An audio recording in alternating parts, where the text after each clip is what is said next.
Menurut saya gini, jangan kita itu menempatkan seseorang melihatnya hanya dari sekarang. Harus ada dong kelihatannya ya, track recordnya bisa dilihat.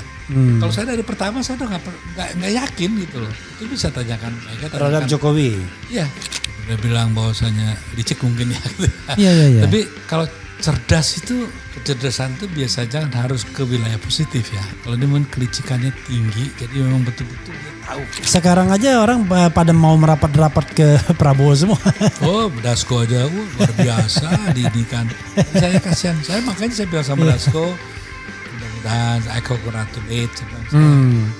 Cuman ya, be careful aja gitu ya.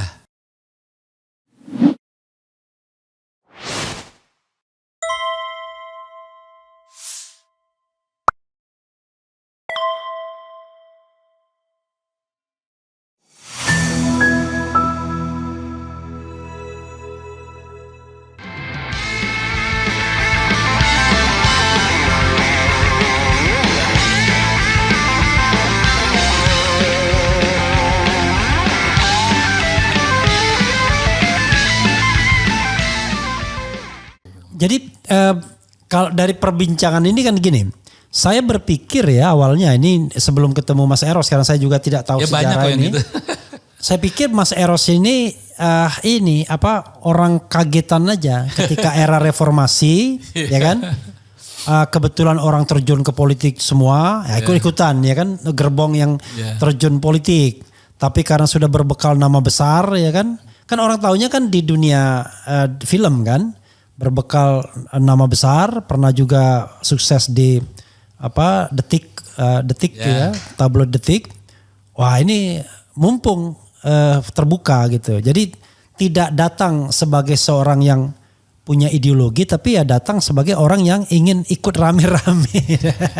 Saya kan bukan apa tuh yang kayak semacam apa tuh selebritis medsos itu bukan. Iya. Itu perjalanannya panjang kok. Cuman yang apa sih tugas sebagai kader untuk diam itu kan? Ya. Dulu saya kalau ditugaskan nggak pernah minta uang kok. Oke. Ada tuh orangnya, Mbak Mega ada kok orangnya. Mas Slamet nggak ikutan? Mas Slamet nggak. Nggak ya, sama sekali dia nggak terjun politik ya. Sejak sekolah dulu begitu. Saya ketua GSNI, saya ketua Kojar Sena gitu kan. Saya bintang ya gitulah, murid ini baik gitu ya. Dan kader cukup bagus gitu kan, baik juga gitu. Dan saya memang saya justru sering bergaul sama orang tua gitu ya. Sedangkan saya dalam umur, contohnya kenapa umur saya dalam 31 sudah pimpin komisi politik, karena dari sejak saya itu memang pergaulan saya sama orang tua semua gitu. Om Subarjo, terus Pak ya itu pendiri partai kan orang tua semua, Pak Sujatmoko, ya para yang dikenal-kenal itu, Bang Ali Sadikin segala begitu. Tuh yang disebut itu generasi sekarang nggak ada yang tahu. Nggak ada yang tahu. Jadi Subarjo itu Ahmad Subarjo ya. Ya. Gitu. Jadi banyak hal-hal juga yang memang tidak perlu, buat apa sih? Saya kan punya prinsip, ya kan. I have to know about you, I have to know everything about you, but you don't have to know about me at all if necessary gitu. Iya. Kalau buat apa? Saya harus tahu siapa Anda semuanya, tapi Anda nggak perlu tahu siapa saya semuanya. Dan buat apa saya juga? Ini contohnya nih di Kemelut sekarang ya. Kenapa Mas harus gini aja loh? Memperjelas diri sekarang itu satu kebodohan di satu wilayah nggak jelas semua gitu kan ya. Sedangkan buat saya kan satu. Kalau saya suruh milih, saya milih merah putih kok. Dari PDIP, Golkar, apa semua itu saya pilih merah putih. Makanya lagu saya terakhir itu kan salah satu ekspresi dari kekesalan saya gitu ya. Kepada para politisi dan pemimpin negeri yang gak berterima kasih ya. Pemberian Tuhan yang begitu Mas dahsyat. Eros, ada satu yang kadang-kadang dalam politik kita gak bisa dikompromikan ya. Antara Islam dan nasionalis. Ya, antara so-called disebut politik kanan dengan politik yang kiri, menengah kiri. Bahkan dari dulu ya begitu-begitu aja. Unfortunately, kadang-kadang yang menyatukan itu pragmatisme aja. Atau petualang yang menyatukan. Atau uang yang menyatukan. Dan kadang-kadang selalu begitu. Ya kan? Misalnya kalau kita bicara tentang Amin Rais dulu. Kan tidak pernah bisa kelompok kiri diyakinkan bahwa Amin Rais itu akan menjalankan politik yang jauh lebih nasionalistik misalnya. Dia memake up dirinya sedemikian rupa dengan PAN dan lain sebagainya, tetap aja. Ya kan, Amin Rais. Sekarang barangkali generasi yang lebih muda Anies Baswedan. Dia mau 5 tahun di Jakarta, ada BOTI, bantuan operasional tempat ibadah dan lain sebagainya. Dia didukung oleh kelompok-kelompok non-muslim misalnya. Tetap saja. Yang diingat adalah pas saat kampanye itu, bukan yang 5 tahunnya. Tapi sebaliknya, golongan Islam kelihatannya selalu alergi dengan PDIP. Kan begitu ya. Kenapa? Itu satu. Yang kedua, sekarang kita dihadapkan pada situasi sangat mungkin yang menjadi oposisi itu hanya PKS dan PDIP. Atau jangan-jangan PDIP sendiri, tapi paling dekat dengan PKS, ya kan? Kalau PKB, Nasdem sudahlah, ya kan? Diancam sedikit udah mundur. Karena memang ada masalahnya. Pendapat Mas Eros? Ya, pengkaplingan ini, ya. Kalau menurut saya salah jendelanya gitu. Kalau jendelanya simbol, ya begini memang. Kan semuanya serba simbolik, gitu kan. Bukan substansinya yang dipersoalkan. Yeah. Ya, sudah begitu mengakar luar biasa sehingga simbol dijadikan seolah substansinya gitu kan. Pokoknya kalau yang merah-merah ini sedikit, kalau merah aja nih itu pasti PDIP. Yeah. Padahal merah itu bisa cabai juga. Yeah. Kan? Wah kalau sedikit kira gimana, ini pasti Islam. Ya. Kalau yang begini pasti radikal. Kan? Yeah. Jadi simbol-simbol, contohnya yang menarik.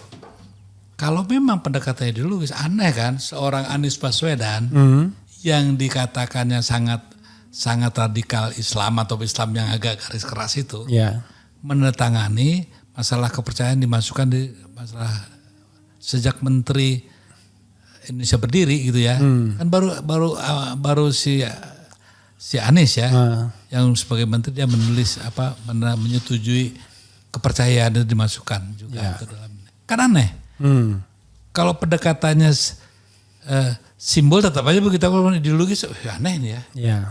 Jadi yang mana nih sebetulnya? Contohnya partai ini adalah nasionalis yang mana? Nasionalis Bung Karno ada satu ketentuannya, bukan sembarangan aja gitu. Jelas di situ inherent di dalamnya anti imperialisme, kolonialisme, penjajahan itu diantaranya pembodohan dan ya pemiskinan itu tercakup dalamnya. Kalau tidak mengandung ini partai itu gugur sebagai pengemban itu loh. Nah tapi kalau simbol kan tetap. Yang penting anak-anaknya pada pakai kaos gitu, gambar Bung Karno, terus ini merah ya itu aja kan. Jadi memang sudah tereduksi sekian sehingga pengkaplingan ini oleh para akademisi pun maaf saja, jadi mempersempit yang namanya pemahaman. Jadi jangan juga disalahkan rakyat. Ini para akademisinya justru banyak yang tidur gitu ya, yang males gitu ya, sehingga pengkaplingan yang pragmatis itu menjadi nyata. Sehingga yang namanya pencitraan itu menjadi realita itu ya terjadi didukung oleh pendekatan-pendekatan di dunia keilmuan juga yang seperti itu. Contohnya di dalam kalau kami sebagai muridnya Bung Karno tuh ya tidak harus mendikotomikan antara agama dan nasionalisme. Seorang nasionalis Bung Karno pasti dia berketuhanan dan agamis itu. Tapi seorang yang agamis belum tentu nasionalis, karena masih ada internasional ini ya kan. Ya, jadi tidak perlu. Jadi kalau ada orang bilang katakan kita nasionalisme yang religius, berarti gak ngerti ajaran Bung Karno itu, gitu ya. Ya, seorang Marhainis pasti dia berketuhanan, pasti dia berreligi, gitu kan.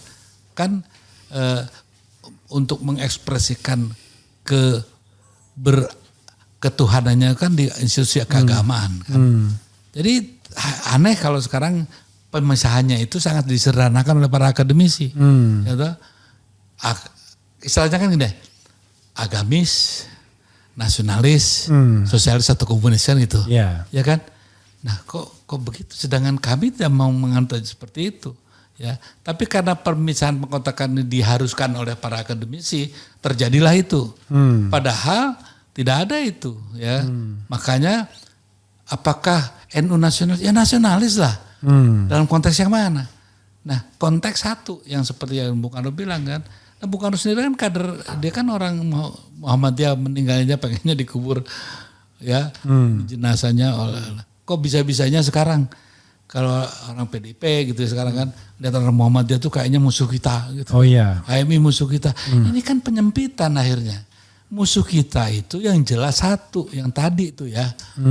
Ya, satu pengusaha negara tuh ya kaum kapitalis, serakah, kaum imperialis, kaum untuk yang ngerusak pemiskinan tuh ya. Pemiskinan bukan kemiskinan ya. Pemiskinan. Pemiskinan. Di sini kan kemiskinan yang dimasalahkan. Kemiskinan kan disayaan. Kalau pemiskinan itu satu tindakan langkah politik ekonomi gitu ya. Nah, kemudian juga masa pembodohan. Ini kan juga satu hal yang harus kita tentang sebagai kaum marhaenis. Nah, kalau kaum marhaenis modalnya cuman hidup marhaen gitu, hidup Bung Karno, itu bukan gitu. Jadi gini, tapi kan itu tercermin kan dari misalnya pernyataan, saya recall Sekjen Hasto misalnya. Belum apa-apa dibilang kami tidak mau kerjasama sama Demokrat dan PKS. Kan sebelumnya. Kalau Demokrat saya paham lah ya kan, ada soal-soal yang barangkali sisa sejarah hubungan kan antara Bu Mega sama SBY. Tapi PKS kan mudah sekali dia melabeling bahwa PKS itu tidak mungkin jadi nasionalis karena itu perlu dimusuhin. Sekarang ketika kebutuhannya untuk beraliansi melawan katakanlah pemerintahan yang bakal otoriter kalau tidak ada kontrolnya, kan jadi bingung jadinya. Ya kita kan gini lah, apakah seorang Hasto itu representing dari ajaran Bung Karno? Enggak lah ya. Ya dia ya sekjen lah, juga dia masih perlu kembang gitu ya. Nah, saya yang dampingin Mbak Mega waktu itu, saya bilang sama Mbak, kita tidak bisa berjuang sendiri gitu kan. Kita harus merangkul NU. Saya pertemukanlah Mbak Mega dengan Gus Dur di rumah saya di Tengku Umar ya, ada tempat pertuaan juga. Dah habis sama Gus Dur jalan, saya pincang nih. Gak bisa Mbak, kita harus merangkul Muhammadiyah. Maka saya pertemukanlah, ada Mudrik gitu ya. Hanya ada Mudrik tuh. Yeah. Ada Mas Amin. Terus satu datanglah ke rumah saya temukan. Lahirlah Mega Bintang. Mega Bintang. Jadi 1997 itu ya, Mega Bintang. Jadi maksud saya, memang saya mencoba ajaran Bung Karno gitu ya. Yang penting kekuatan nasional itu satu dasarnya. Kalau Islam nasionalis nggak bersatu, itu udah celaka lah Indonesia ini. Kalau dalam pengertian pengelompokan ya, walaupun kita pisahkan dalam pengertian yang saya utarakan tadi, tapi itu kan core ya, core of the yang namanya kekuatan dan energi rakyat Indonesia itu di situ. Saya kasih contoh misalnya, isu yang berkembang kalau balik lagi ke Pilkada DKI awal tadi. PDIP konon katanya hanya mau kalau gabungnya sama PKB. Padahal peluang kans terbesar untuk melawan the establishment yang barangkali yang mau mengcapture semua kekuatan kan hanya dengan PKS misalnya, yang peluang paling besar. Tapi sudah masang harga hanya dengan PKB, padahal PKB vulnerable gitu. Gampang sekali diserangnya sekarang. Ya sebetulnya apa ya, memang ini kan diperlukan satu apalagi tingkatan pemahaman lebih jauh lah ya. Artinya labelisasi, ya, apakah itu hal yang baik atau menguntungkan, itu kan masih harus dipertanyakan. Yeah. Mungkin sekarang juga belum terasa, tapi mungkin nanti setelah ada peristiwa yang mungkin ya menjadi teralinasi dia gitu kan. Nah, mungkin wah ya kenapa kita melakukan itu. Biasanya kan hal seperti itu terjadi setelah peristiwa terjadi. Oke. Ya. Jadi menurut saya memang sangat saya sayangkan kalau memang pendekatannya itu tadi simbolik gitu ya, tidak substansi gitu. Kalau bicara soal PKS itu Wahabian gitu ya, ya. Kalau saya lihat ketua yang sekarang itu sudah mulai memerah-merahkan diri gitu ya. Kayak contohnya ada keinginan bajunya kan sudah berubah. Iya. Sekarang maksud saya kita Jackmania bajunya. Ya, yang paling penting kan satu ya. Apalah kemauan kita ini ya sebagai partai kalau tidak ada kekuasaan di tangannya gitu kan. Artinya merebut kekuasaan itu menjadi salah satu pentingnya mark-forming itu ya. Kemudian baru ada setelah mark-forming ada baru makan bending. Masa nggak tahu itu gitu sebagainya. Jadi ya bergabung dengan siapapun kemenangan diraih asal satu tidak menjual ideologi. Nah dalam konteks itu apakah dengan bergabung PKS menjual ideologi? Ya artinya ada kesepakatan ideologis yang dilanggar. Kalau kebutuhan politik praktis ya pragmatis, ya kan tidak selama tidak menjual ideologis kan nggak masalah. Karena apa? Yang dilawan ini siapa dulu? Ya. Kalau ngelawan butuh cakil, diperlukan juga kita berkolaborasi bersama butuh galak ya. Ya harus lakukan. Gitu kan. Nah tapi kalau memang sifatnya prinsipnya sudah berbeda ya artinya ini masalah keyakinan kan bukan ideologi. Kalau keyakinan orang kan ya keyakinan saya udah gak usah diskusikan karena di wilayah politik itu bukan keyakinan yang diberlakukan ya tapi hitungan segala semua yang rasional objektif gitu kan. Mas, mana yang Mas Eros sarankan ya sebagai kader PDIP sosiologis bukan formal administratif? PDIP berdiri di luar pemerintahan atau gabung ke pemerintahan? Satu hal ya, sebetulnya bergabung dan tidak bergabung itu tergantung dari apa peran dan fungsinya ya. Kalau bergabung nggak ada fungsinya juga buat apa ya kan? Kalau di luar nggak ada fungsinya juga buat apa? Ya, yang paling parah itu di tengah-tengah nggak ngerti apa-apa gitu kan. Ya yang paling masuk akal bergabung itu artinya diberikan kursi kabinet kan selalu begitu kan. Ya. Diberikan kursi kabinet mungkin juga nanti komisaris BUMN mungkin juga nanti jabatan-jabatan lainnya. Untuk sekarang ya satu hal kalau mungkin untuk pendidikan politik ya bergabung itu check and balance juga jadi hilang kan ya. Ya yang mungkin tidak bergabung dengan memperkuat garis check and balance, why not itu kan.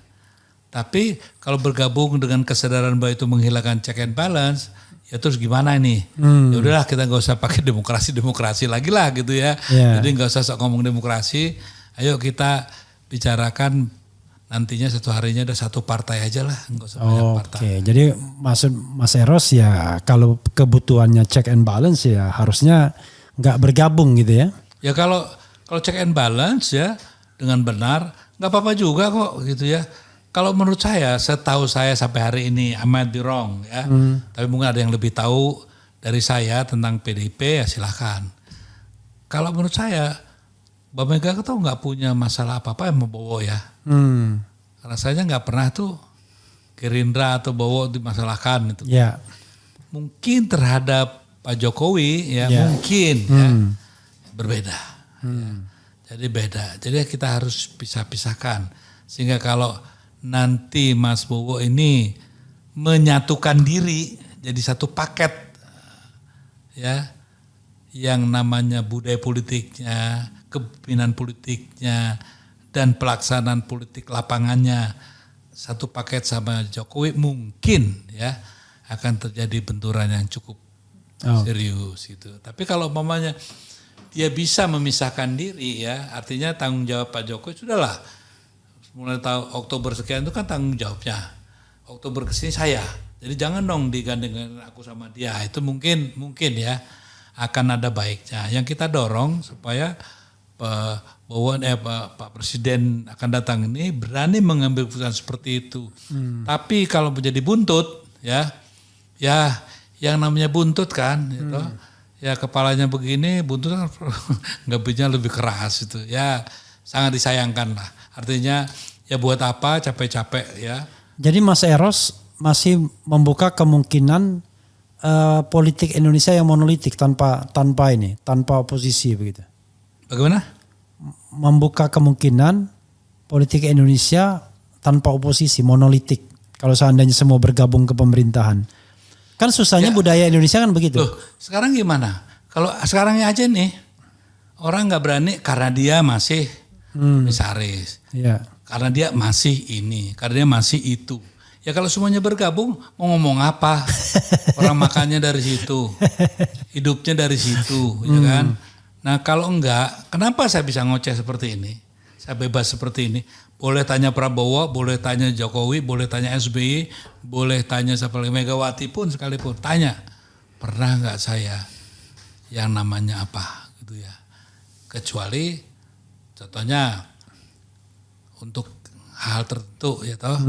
Jadi bilang ya kamu maunya apa? Ya itu pun masih saya pikirkan gitu kan. Jadi saya kan kenapa saya bisa bebas begini? Saya merasa orang merdeka karena saya tidak pernah memposisikan diri ya terkurung dalam jeratan itu. Karena saya yakin, saya nggak tahu lah, mungkin ini kebodohan saya.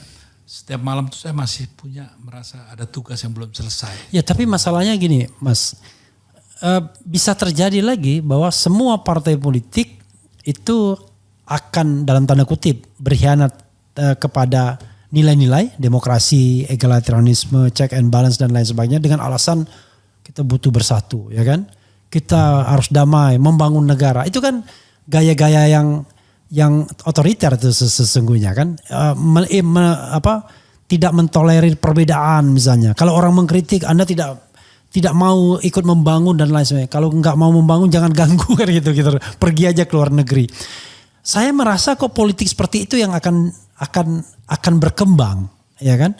Demi persatuan dalam tanda kutip, maka suara-suara oposisi, suara kritis ini akan terbungkam dan akan dibungkam begitu. Dan kita tidak ada pembelanya karena semua partai politik gabung dan pemerintahan. Ya sejarah kan membuktikan. Ya.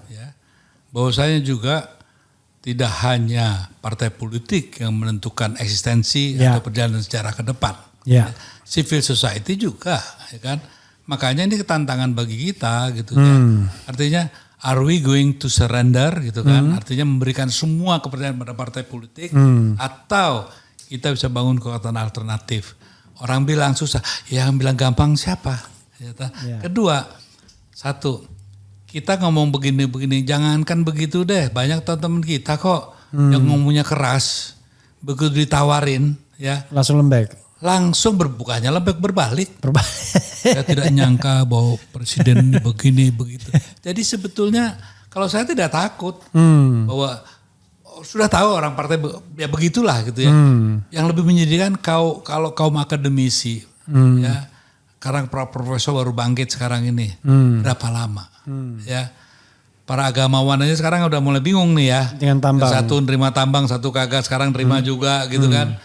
Ya, jadi hal ini yang sebetulnya menjadi pemikiran keprihatinan saya yang lebih dalam daripada kelakuannya para politisi ya di partai-partai. Karena memang sudah semacam apa ya, bangunan yang kita tahu hasilnya minimum 70% bisa ditebak.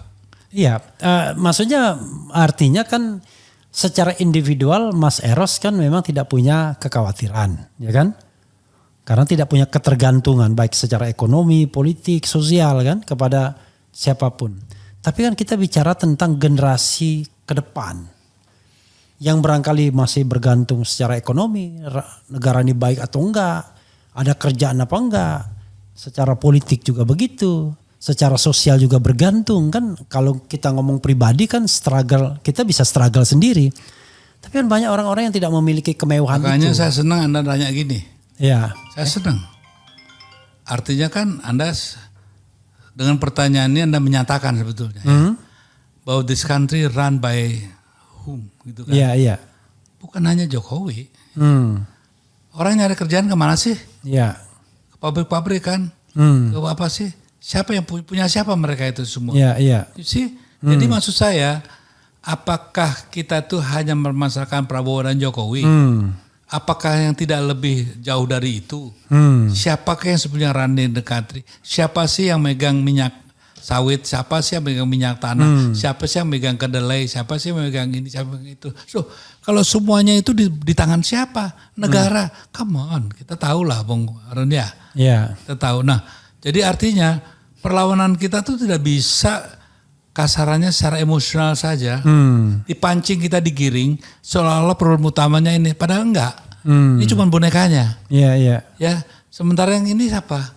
Ya, contohnya ada kawan saya juga yang baru ini ya, baru aja masuk wilayah udah jadi wah luar biasa kayaknya gitu kan. Kalau nggak sebut nama kan nggak etis ya. Tapi begitulah dan mereka mengendalikan semua. Sekarang ini deh, emangnya harga beras semahal ini ya enggak lah. Enggak lah. Nah, apakah kedelai, apakah ini semua kita investigasi. Anda bayangkan kekuatan mereka seperti apa. Per day berapa triliun yang masuk ke mereka dan berapa triliun yang kita ngemis ke mereka. Ya. Nah ini kenapa nggak dibicarakan? Yang dibicarakan cuma bagaimana menggulingkan ini, menggulingkan itu. Emangnya kalau Jokowi digulingkan, gitu, selesai enggak? Iya enggak. Tapi yang lebih penting kan saya bilang makanya gimana, Jokowi cuma simbolnya aja, ya. Tapi kekuatan yang real, gitu. Bagaimana contohnya saya orang yang sudah di tahun 75 sudah diberi pelajaran oleh Johan Xiang, gitu ya. Bahwa tahun sekian akan ada orang namanya ini yang akan jadi rajanya pengusaha-pengusaha di Indonesia, gitu ya. Jadi mereka siapa terencana. Johan siapa tadi? Apa? Johan siapa? Johan Xiang yang punya BUMN. Okay. Gitu. Johan Xiang. Johan Xiang. Johan Xiang, oke. Ya, jadi mereka tuh tertata. Waktu mereka tersingkir di BLBI, mereka juga tidak bodoh. Makanya saya bilang biarin aja mereka seolah-olah memiliki, tapi kita yang menguasai dan itu terjadi. Kita seolah-olah memiliki tambang, yang nguasain siapa? Gitu kan? Nah, kita seolah memiliki subur ijo ruyu apa siapa? Nggak ada, mereka kok semuanya gitu. Nah masa ini nggak terpikirkan. Nah kalau kita bergerak dibilang rasialis. Oh enggak, kalau bilang rasialis sorry ya. Saya sih ketua pendiri dan Dewan Pembina yang namanya Bhinneka Tionghoa Nasionalis Indonesia. Ya jadi kalau bilang rasialis enggak. Tapi kan ada segelintir dari mereka yang mengatasnamakan rasialisme sebelumnya mereka beroperasi di balik itu, ya sehingga seolah-olah kalau kita menyerang kita yang rasialis, padahal mereka sangat rasialis. Mana pernah sih, ya toh mereka bersatu kok gitu ya. Nah kita aja yang bodoh nih, dikasih partai ini ributlah sendiri, mereka kongkowan terus. Oke, pertanyaannya adalah sekuat apa Prabowo bisa more independent dibandingkan Jokowi terhadap mereka? Di sinilah kita nanti rapornya Prabowo ditentukan. Nah makanya saya bilang bahwa memang kenapa sih janganlah Ban Serap ini jadikan burden itu kan. Siapa sih Gibran itu kan ya. Iya. Ya kan, tapi kita sekarang mau apa ini gitu. Kalau kita cuma memperolok-olok aja nggak selesai lah ini ya. Tapi bikinlah satu blueprint yang benar gitu kan. Bahwasanya masa sih sekarang kekuatan real bukan di kita, masa nggak sadar-sadar juga gitu. Kita menentukan apa sih? Menentukan apa? Beras, kopi, apa you name it lah. Apa? Nikel. Emangnya kita? Enggak lah gitu. Nah ini yang harus disadarin dulu. Baru kita bisa bersatu. Kalau kita punya musuh bersama, baru bisa bersatu. Kalau musuhnya Jokowi masih ada yang bela. Tapi kalau satu itu, yakin kita sama-sama dimelaratkan kok. Ya. Pemiskinan negara oleh penyelenggara negara terjadi. Yang diuntungkan siapa? Perusak negara. Nah kalau itu jadikan musuh bersama mungkin akan berbeda cara kita bergerak, melawan dan bermain. Dari beberapa pernyataan termasuk Mas Eros tadi, Prabowo punya kegeraman soal yang soal monopolis dan lain sebagainya. Enggak membaca itu, ngapain saya ngomong di sini? Iya. Maksudnya I trust him. Iya. Going to do that. Iya. I trust him. Oke. Sampai ada bukti I don't trust him anymore kan itu. Saya yakin sampai kemudian sebaliknya. Ya karena apa? Karena saya balik. Kalau saya balik, saya nggak percaya sampai sebaliknya. Ya tapi gini. Saya kan tidak baik ya. Belum apa-apa sudah menjudge ya. Enggak menjudge. Sementara ada bakat-bakatnya. Iya. Kecuali nggak ada bakat, saya bilang udah deh jangan deh. Nah ada bakatnya karena apa? Saya ingat seluruh konversasi yang saya lakukan sama dia. Masa bisa hilang begitu saja? Saya tidak yakin. Contohnya, Mas Eros nggak bisa gitu dong. Banyak orang lupa. Iya, ya.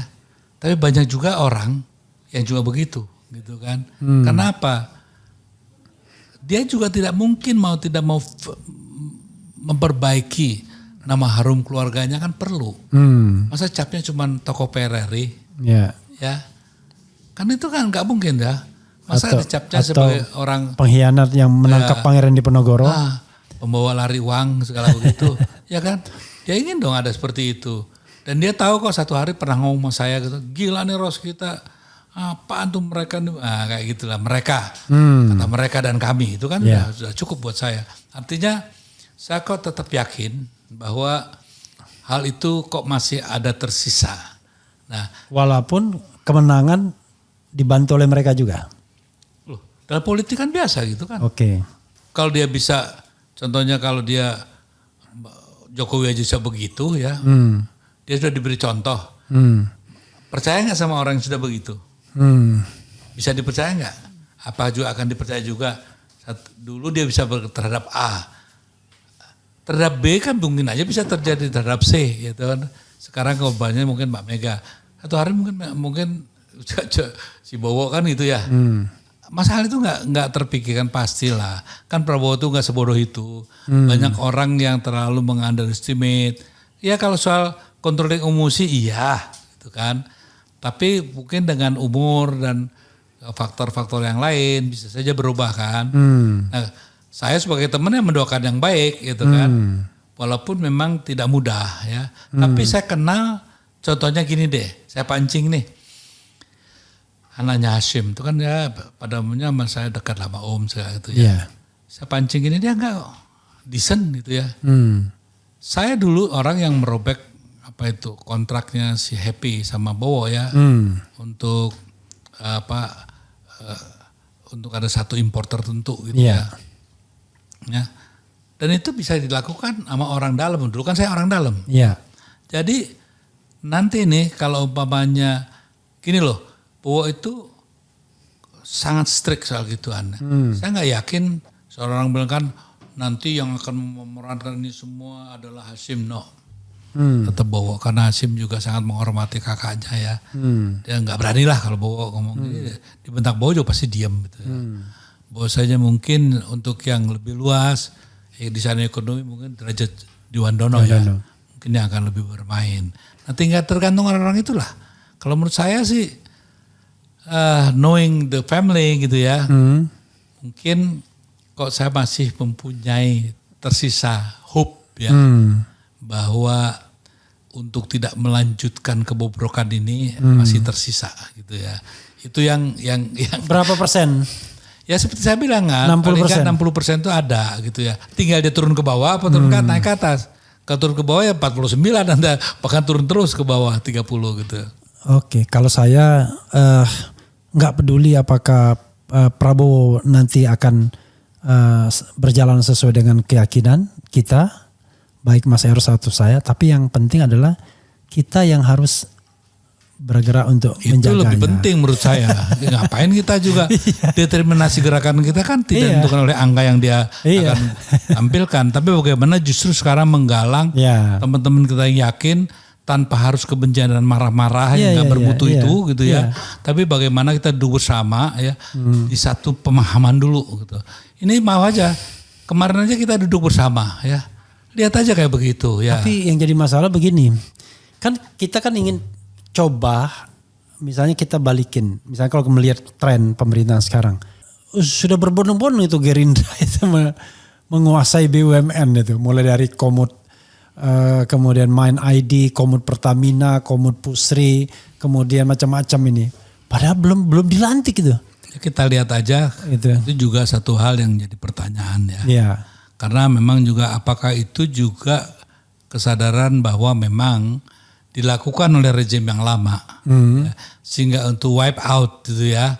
Karena yang berkuasa tidak mau dikendalikan oleh, ini sudah menunjukkan di koin yang lain melihatnya bahwasanya menghapus bayang-bayang atau bayangan raja lama itu mungkin salah satunya dengan upaya itu. Siapa tahu. Atau membangun keserakahan baru itu kan satu hal yang masih jadi pertanyaan. Sehingga menurut saya memang ini satu pertanyaan yang cenderung mengkhawatirkan, ya. Tapi bukalah sedikit kemungkinan juga yang lain, ya. Sehingga kita, kenapa kalau saya gerak saya kan tidak determined by them, gitu kan. Determinasi ada di tangan saya. Sehingga gerakan ini harus tetap kita yakinin bahwa apa yang kita yakin bahwa Indonesia dengan ini nggak benar, ya harus kita yakinin nggak benar. Saya pun disogok apapun, mau di apapun, kayak kemarin saya telepon sama Ara juga, saya bilang it's your personal problem saya cuma ini kok, saya bilang gitu ya. Jadi kita harus pisah-pisahkan lah, ya, nggak kayak Ara dimusuhin sama teman-teman, itu urusan mereka lah ya. Urusan saya bukan itu, urusan saya lebih jauh dari itu ya. Maksud saya, my concern is about my nation itu kan. Mas Eros, ini mungkin udah akhir-akhir. Indikator ya kalau kepercayaan Mas Eros itu on the right track terhadap Prabowo apa? Ada 1-2 you name it mungkin. Berapa ada 1-2 indikator yang kemudian ini jelas nih arahnya. Misalnya di mana? Dia satu yang kalau bilang komet itu iya. Enggak, maksudnya tindakan yang bisa kita katakan sebagai sebuah indikator. Dari yang kecil-kecil aja. Dari yang kecil. Kalau yang besar kan dia di wilayah apa kan saya nggak ikutin tiap hari. Jadi nggak mungkin saya bisa ini kan. Karena hal-hal yang juga mungkin jadi catatan minus juga ada. Ya kan. Tapi gini deh. Kalau dia... Benar, saya ada teman datang mengatakan A yang benar, dia betul-betul fight untuk itu. Jadi tidak cuman janji-janji harapan palsu itu enggak, dia lakukan betul. Itu yang saya tahu saya ya. Tapi yang memang juga jadi pertanyaan, kok kamu mau sih dikasih tugas untuk bikin sawah yang enggak benar itu gitu ya. Itu kan jadi hal-hal yang justru membuat kita masih jadi tadinya 80 turun 10 jadi 60 gitu ya. Belum sampai 40 saya gitu kan. Ya, belum sampai 40. Karena apa? Karena saya lihat kan surroundingnya. Ya. Keluarganya itu saya kenal betul ya. Tidak mengajarkan itu. Dan dia enggak juga malu kalau punya saudara seperti itu gitu kan. Saya sangat dekat dengan keluarganya. Bukan karena saya kuat jadi subjektifnya terpengaruh itu enggak. Biasanya ada satu hal yang setelah Pilpres langsung ini adalah godaan untuk the second term of office, ya kan? Dan biasanya itu sudah dimulai di tahun pertama dia menjabat di periode pertama. Dia udah pikirkan itu dan biasanya semua lawan politik dia patahkan kakinya biar nanti the last tidak ada lawan politik. Saya kira Jokowi melakukan itu, SBY juga melakukan itu to some extent. Nah untungnya yang satu ini mungkin kondisi fisiknya juga mungkin tidak terlalu bersahabat untuk keinginan itu, ya, sehingga mungkin dia akan mengambil langkah yang bisa saja tidak seperti Jokowi yang masih dalam kondisi yang berbeda. Oleh karenanya saya pikir kok satu hal ya memang semua bisa terjadi. Saya juga makanya nggak berani mengatakan ya bahwa memastikan ataupun sok tahu memberanikan diri mewakili seolah-olah akan terjadi begitu enggak. Saya bilang ini cuman satu harapan dari seorang teman ya. Oh saya mengenal, sayang leh. Gue kan tahu lo nggak gitu lo jangan gitu dong gitu kan. Lu jati diri lu aja, lu jadi lu sendiri deh gitu kan. Kan sebagai teman gitu harapannya ya. Yang saya tahu lo kan nggak gitu. Masa lu gara-gara jadi begitu gitu. Yang begini kita butuhkan di publik, tidak hanya di belakang. biar publik ada guidance ya kan. Loh, Mas Eros ngomong begitu. Mas Eros ini orang yang tahu betul Prabowo itu seperti apa. Kan kadang-kadang banyak orang kalau dia kenal baik ngomongnya di belakang layar doang. Dan kita tidak tahu progresnya apa kan. Tapi kalau di depan publik kan ada sesuatu yang bisa kita pegang. Saya sudah menyampaikan kepada Prabowo begini. Ini contohnya nih, terakhir ya. Waktu di malam itu saya ngomong sama dia, demi Allah Mas Eros, bukan gue yang bunuh orang-orang itu. Mungkin karena gue nggak bunuh gue dipecat gitu, ya kan? Si itu tuh, cuma saya ini nggak petis ya, jangan. Si itu dia itu semua. Mas Tan tahu kan yang saya ditelepon sama pasukan dia kan, untuk merilis si Desmond Haryanto kan saya langsung yang deal sama mereka. Gitu. Gimana Desmond harus kalau diturunkan nggak boleh nengok belakang, Haryanto harus dijemput begini, nggak boleh ngomong begini. Saya semua yang deal sama mereka. Lo tau kan Mas? Gue gak bisa nembak katanya. Orang yang gak bersenjata gue tembak gak mungkin Mas. itu melanggar konvensi Geneva, dia bilang. Gua ini militer yang punya aturan gitu. Ya gua nggak bisa, konsekuensinya gue begini kalau dipecat gara-gara itu. Ini omongan dia. Ya artinya dalam hal ini banyak orang yang tidak dengar pernyataan itu langsung loh ya. Demi Allah bukan aku mas. Kan gua ini dipecat gara-gara gua gak bunuh abisin. Diperintahkan selesaikan ya gue selesaikan dengan cara gue. Dia bilang gitu. Ya, tapi si itu tuh pasti. Si itu. Sebab jadi kalau ada yang hilang bukan gue lagi tuh mas. Gitu. Jadi hal ini kan banyak yang terselubung.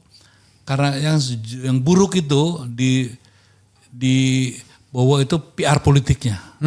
Sangat buruk menurut saya ya. Juga di Mbak Mega juga kan gitu kan. PR politiknya jelek sekali menurut saya gitu kan. Tapi kalau di Jokowi PR politiknya jago tuh. Pinter dia. Mengolah, dia tahu zaman medsos perkembangannya gimana. Ya mungkin bedanya adalah Jokowi orang yang mau mendengar masukan. Masukan konsultan komunikasi politiknya. Tapi Mbak Mega sama Prabowo orang yang tidak mau mendengar orang lain. Ya saya rasa itu salah satu juga hal yang. Atau orang nggak berani menyampaikan. Ya yang ini kan satu. Sebetulnya apa ya. Ya sebenarnya saya nggak enak. Ini kan presiden kita pun masih presiden kita ya. Ya.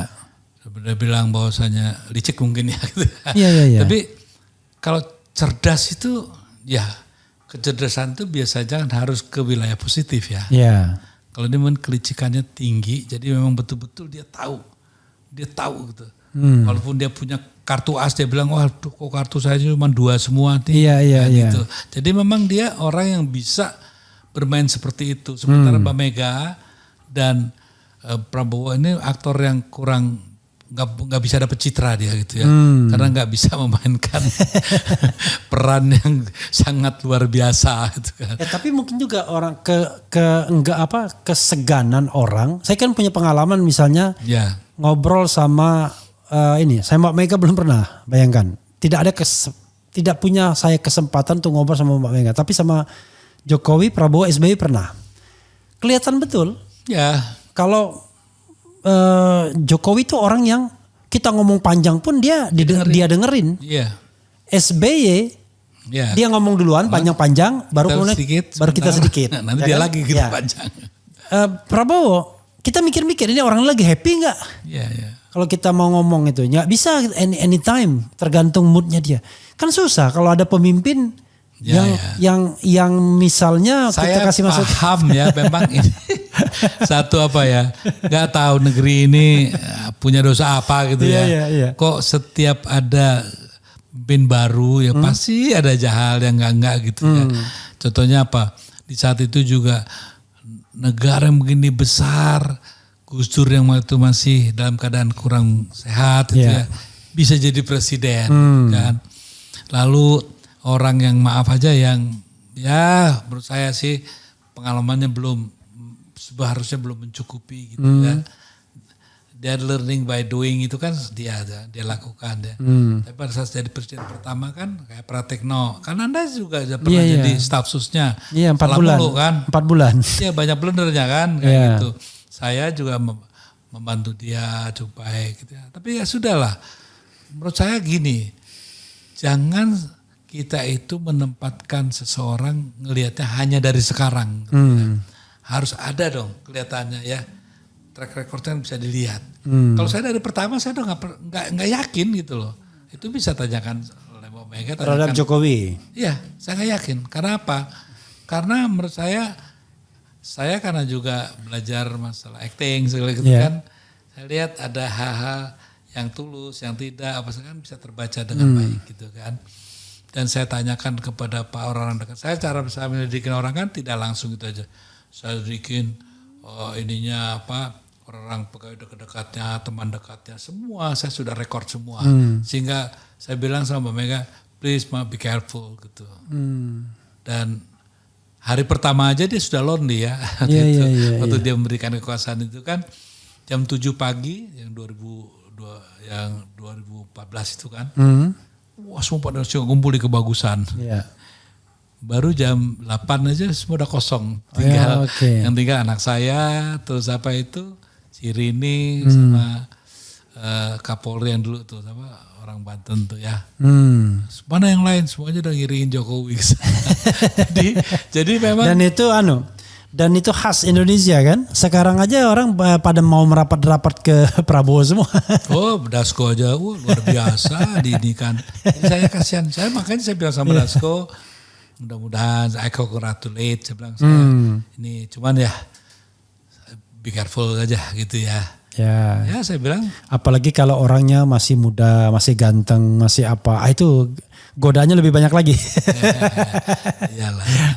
Jadi kaya, berkuasa, gagah, ganteng, bahaya itu. Itu. Mas Eros, ini terakhir ya, cuma trivia pertanyaan ringan. SBY atau Mega? Untuk apa? Milih aja. Preferensi. SBY atau Mega? Ya. Dalam konteks apa? Dalam konteks pribadi Mas Eros, in general. Itu bukan satu pilihan yang harus saya nyatakan. Oh.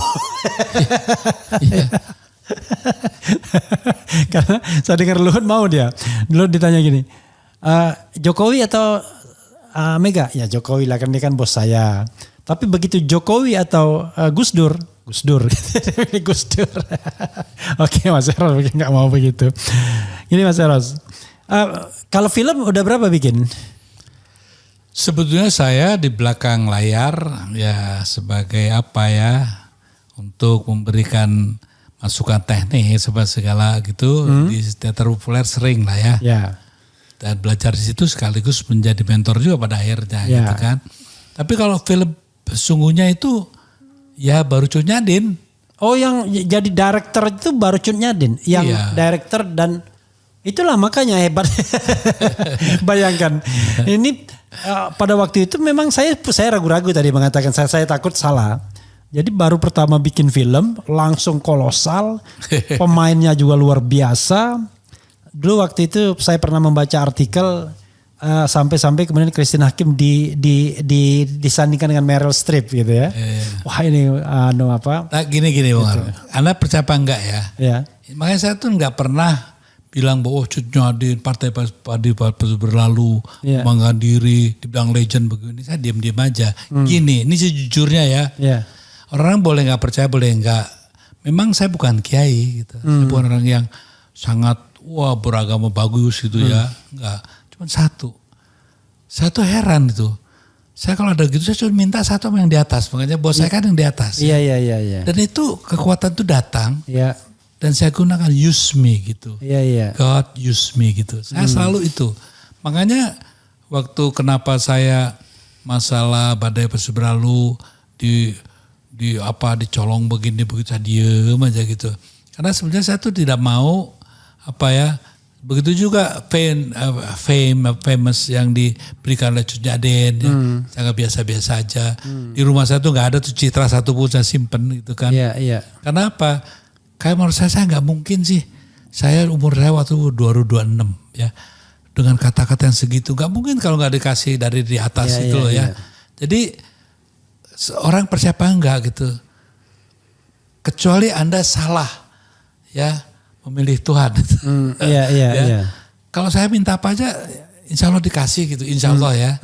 Artinya waktu itu semua orang bilang di Aceh pun ya setiap yang minta pasti mati.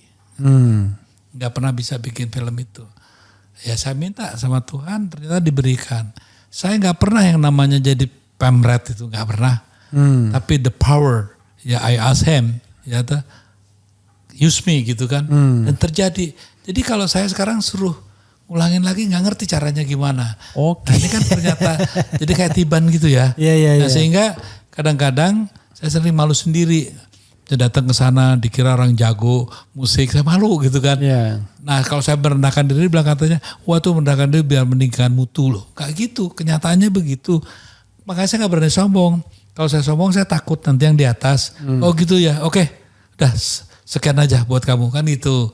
Nah makanya saya yakin melawan kekuatan besar pun waktu saya ngelawan Pak Harto banyak orang salah sangka. Ya, kenapa berani? Mas harus berani? Enggak, karena saya terlalu takut sama yang di atas. Ya karena budu. Rumah masa depan itu berarti bukan Mas Eros ya, saudaranya? Bukan. Tapi produsennya. Bukan. Produsernya. Bukan Rumah Masa Depan, bukan. Langitku Rumahku, sorry. Iya, itu produsernya, dan saya juga sebagai orang yang mimpin di belakang juga. Oh, gitu tapi ya. Formal sutradaranya bukan Mas Eros. Bukan, Mas Slamet. Oh, Mas Slamet. Slamet. Saya yang ikut untuk memfasilitasi to rewriting gitu ya. Jadi maksud saya gini, hubungan saya sama Mas Slamet kan begitu dekat ya. Mudah-mudahan dicontoh oleh juga para pemimpin kita ya. Jangan ribut lah. Yeah. PGP sekarang entah saudara kok ribut aja gitu ya. Yeah. Di keluarga Bung Karno juga ribut aja. Ya sudahlah. Nah, ternyata dengan hubungan yang indah itu kita bisa melakukan hal yang positif gitu ya. Kayak membuahkan hasil. Kayak Mas Slamet juga bantu saya di Cinyadin gitu kan ya. Membantu saya di waktu bikin badai walaupun tidak secara langsung, tapi kan contohnya gimana kita ngobrol, kita apa. Sehingga saya kok merasa ya bahwasanya pokoknya saya dikasih apapun, tugas apapun saya yain aja gitu. Karena saya tahu saya punya sahabat yang luar biasa nih, teman yang luar biasa. Karena orang gak percaya sih ya. Makanya saya gak berani berketuhanan tuh paling saya gak berani gitu ya. Kalau agama mungkin masih bisa kita perdebatkan.